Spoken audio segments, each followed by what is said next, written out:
Bonjour, je m'appelle Naomi et je suis Talent Advocate chez Freelance République.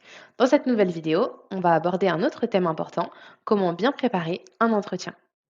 Tout d'abord, il faut se préparer.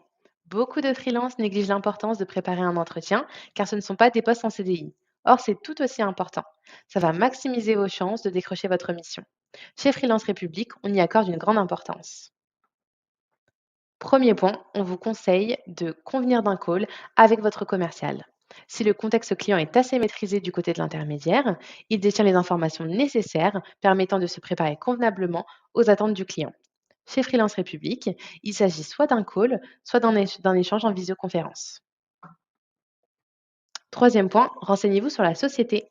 Cela va vous permettre de mieux cerner la mission et le contexte dans lequel l'entreprise évolue. Cela va également vous permettre d'ajuster votre discours en fonction des informations que vous avez récoltées et montrer votre intérêt pour ce client en particulier. Quatrième point, reprenez votre brief mission, votre descriptif de mission et identifiez les compétences clés pour le poste. En général, chez Freelance République, on identifie avec nos clients trois compétences clés déterminantes pour chaque mission. De votre côté, si vous maîtrisez ces compétences clés, il suffit de vous préparer à les mettre en avant dans votre discours. Et si certaines vous font défaut, faites une rapide évaluation de ce que vous pouvez faire. Vos réussites, mettez en avant ce que vous avez fait individuellement. Utilisez le je plutôt que le nous ou le on. Cinquième point, la présentation.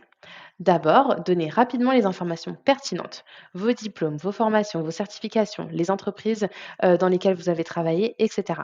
Ensuite, détaillez au maximum là ou les expériences clés liées au poste en question, qui vont intéresser les recruteurs, comme le métier, le projet, l'équipe, l'organisation de l'équipe, vos objectifs et vos accomplissements durant cette mission. Vous pourrez ainsi anticiper les questions de vos interlocuteurs, par exemple, quelle est votre plus grande réussite professionnelle? Il faut ne pas être ni trop long ni trop succinct, raconter les éléments clés qui vont pouvoir déclencher une discussion et rassurer le client selon ses attentes. Enfin, la partie questions et soft skills. Soyez curieux, préparez vos questions en amont et avec la bonne préparation et en écoutant pendant l'échange, vous pourrez poser des questions pertinentes et pourquoi pas ajouter une valeur à l'entretien. Soyez transparent, si vous ne savez pas, vous ne savez pas. Il faut prévoir une tenue adaptée selon le poste, un fond et un lieu neutre si c'était un échange en visioconférence.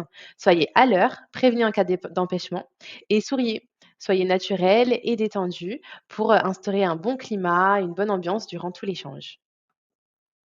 Merci, c'est tous les éléments que nous devions aborder pour ce thème. N'hésitez pas si vous avez des questions ou des remarques à les indiquer en commentaire. C'est tout pour ma part et je vous souhaite une excellente journée. À bientôt.